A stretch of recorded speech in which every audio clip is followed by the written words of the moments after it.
बिस्मिल्लाहिर्रहमानिर्रहीम। अस्सलाम वालेकुम।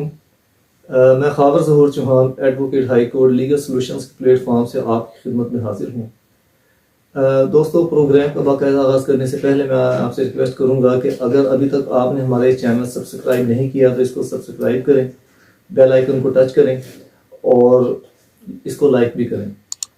तो दोस्तों, हमारे प्रोग्राम का जो आज का टॉपिक है वो ये है कि जो हेल्प लाइन्स की तरफ से बाज़ का आपको मैसेजेस आते हैं, कॉलें आती हैं, तो वो उसके बारे में अक्सर लोग धोखा खा जाते हैं। सादा लोग, बल्कि सादा लोग या अक्सर पढ़े लिखे लोग भी धोखे में आ जाते हैं। तो उस बारे में आज हम बात करेंगे ताकि शायद किसी का भला हो जाए और कुछ लोग जो लुटने से बचें। तो दोस्तों, होता क्या है कि बाज़ वक़्त ऐसा है कि नामालूम नंबरों से कॉलें आती हैं। बाज़ वक़्त ऐसा भी होता है कि हेल्प लाइन का ही वो कोड ज़ाहिर हो रहा होता है। मिसाल के तौर पे अगर टेलीनॉर है तो 0345 वो कोड आ रहा होता है, या फिर इसी तरह की बैंक की है का बैंक की तरफ से तो बैंक का जो भी मखसूस कोड होता है वो आ रहा होता है। तो लोग समझते हैं शायद वो बैंक की तरफ से है या कंपनी की तरफ से ही कॉल आ रही है या कोई मैसेज है।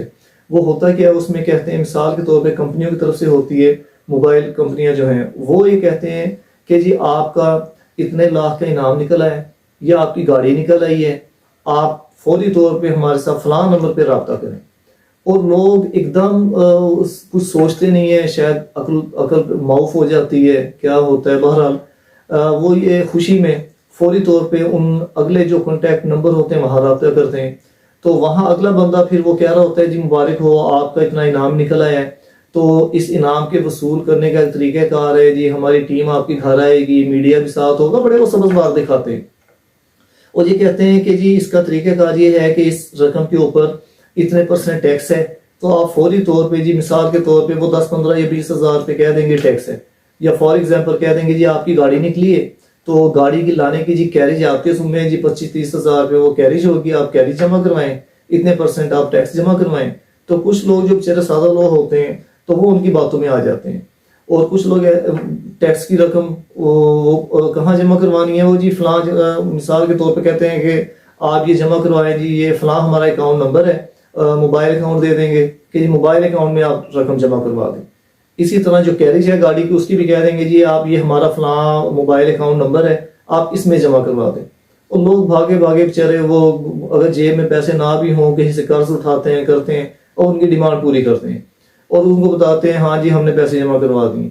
और उस टाइम तक ही उनका राब्ता होता है जब तक के पैसे जमा ना हो जाए। जो ही पैसे आपने जमा करवा दिए उनके अकाउंट में, उसके बाद उन लोगों के नंबर ही ऑफ हो जाते हैं। और इसी तरह आ जाए ये बैंक की कॉल आती है, वो आपको कॉल करते हैं कि जी आपका फलां बैंक में अकाउंट है, आपने एटीएम बनवाया हुआ है, आपका एटीएम ब्लॉक होने लगा है या ब्लॉक हो गया है, तो उसको बहाल करने के लिए आपकी कुछ इन्फॉर्मेशन हमें दरकार है। आप से पूछते हैं जी आपका पूरा नाम क्या है, आपके वालिद का नाम क्या है, वालदा का नाम क्या है, ये सारी डिटेल जो है वो आपसे ले लेते हैं। उसके बाद वो कहते हैं कि जी ये हम आपको एक मैसेज भेज रहे हैं, इसके रिप्लाई करें और इस पे फलां जगह को कोड आप अपना जो एटीएम का वो सेंड कर दें, इस तरीके से। तो दोस्तों, ये सब फ्रॉड होता है, आप इससे बचें। ये कभी भी बैंकों वाले अपने तौर पे आपको काले नहीं करते। देखें, हमारा जो भी डाटा, जो भी रिकॉर्ड है, सारा उनके पास ऑलरेडी मौजूद होता है और वो नादरा से कनेक्टेड होते हैं। तो अगर कोई मसला हो भी तो बहुत ज़्यादा ये होता है बैंक की तरफ से एक लेटर आ जाता है कि आपका अकाउंट बंद हो गया है या बंद होने वाला है या बायोमेट्रिक उसकी नहीं हुई है। ये अव्वल तो काले भी नहीं आती हैं, हमेशा उनकी तरफ से एक लेटर आता है कि आप विद इन इतने डेज, इतने दिनों के अंदर अपने मुतलका ब्रांच में रब्ता करें और रब्ता करके अपने अंगूठा लगवाएं यानी बायोमेट्रिक करवाएं, या आपका कोई एड्रेस चेंज हुआ है तो आप अपनी इंफॉर्मेशन दें, अपडेट करें। तो आप बैंक वहाँ जाएंगे, जाके उनके फॉर्म फिलअप करेंगे, जो भी मुतलका वो चीज़ें उनको रिक्वायर होती हैं वो आप देंगे, बस ये कुछ होता है। और अगर वो मांगते हैं आपसे आपकी तफसीलात, आप समझे ये सब फ्रॉड है, आप बिल्कुल उनको ऐसा अपनी जो डाटा है, इंफॉर्मेशन बिल्कुल उनको ना दें। इसी तरह दोस्तों, एक चीज़ जो मैंने पहले अर्ज की थी कि मोबाइल कंपनियां जो हैं वो कहती हैं कि जी आपका इतना इनाम निकल आया है तो आप ये जमा करवाएं। अव्वल तो ऐसा कभी भी होता ही नहीं है कि मोबाइलों पे कोई इनाम निकले, कभी भी ऐसा नहीं होता। और दूसरी बात, वो जो कहते हैं कि आप टैक्स जमा करवा दें जी ये हमारे मोबाइल अकाउंट में, देखें, टैक्स जब भी जमा होता है वो FBR के अकाउंट्स में जमा होता है और वो बैंकों में होता है। कभी भी मोबाइल अकाउंट्स जो होते हैं वहाँ टैक्स की रकम कभी भी जमा नहीं होती, ये आप जहन में रख लें। और वैसे भी एक चीज़ आपको ये भी मैं अपडेट कर दूं, अगर बिल फर्ज महाल आपका कभी कहीं इनाम निकला भी है, किसी कोई लकी ड्रा हो गया, हो जाता है, ऐसे निकलता है, इनाम निकलते भी हैं, तो उस सूरत में होता ये है कि कभी भी आपको अलहदा बैंक में जाके टैक्स जमा नहीं करवाना पड़ता। हमेशा से वो टैक्स कटौती करने के बाद आपको इनाम पे करते हैं। इसी तरह मिसाल के तौर पे ये जो आपके ये स्टॉक एक्सचेंज हैं, वहाँ शेयर्स होते हैं, आपको जो प्रॉफिट मिलते हैं वो भी आपके पास आएंगे। जो हमारे दोस्त ये मेरा प्रोग्राम देख रहे हैं, अगर उन्होंने किसी ने अकाउंट खुलवाया है स्टॉक एक्सचेंज का वो काम करते हैं, तो उनको वो अंदाज़ा होगा और डिविडेंड उनका आता है। तो वहाँ भी जो डिविडेंड आता है उसके ऊपर लिखा होता है कि इतने % टैक्स डिडक्शन हुई है, कटौती हुई है, और इतने % आपकी ज़कात हमने काट ली। जो भी होती है ना कटौती, वो कटौतियां करने के बाद ही हमें वो भिजवाते हैं। कभी भी हमने अपने तौर पे एडवांस में टैक्स की रकम ये चीजें अदा नहीं करनी होती, और प्राइवेट लोगों को तो बिल्कुल टैक्स नहीं देना होता। ये टैक्स कलेक्शन का जो इख्तियार है वो सिर्फ FBR को होता है। उसके मखसूस बैंक अकाउंट नंबर है, हेड है, और वहां पे ही जमा होगा और वो बैंक में जमा होगा। ये प्राइवेट ये सब फ्रॉड है। अब सवाल ये पैदा होता है कि अब इसके खिलाफ कार्रवाई कैसे होगी? इसके खिलाफ कार्रवाई ऐसे होती है, आप फौरी तौर पे एक तो अगर तो मोबाइल कंपनी की तरफ से आपको कॉल आई है, आप फौरी तौर पे उस मोबाइल की जो भी है नेटवर्क है, कोई यू फोन है, जैस है, टेलीनॉर जो भी है, उनकी आप हेल्पलाइन पे कॉल करें और उनको बताएं जी फलां नंबर से मुझे ऐसे ऐसे कॉल आई है, ताकि वो अपने तौर पे उनके खिलाफ कोई एक्शन ले सकें।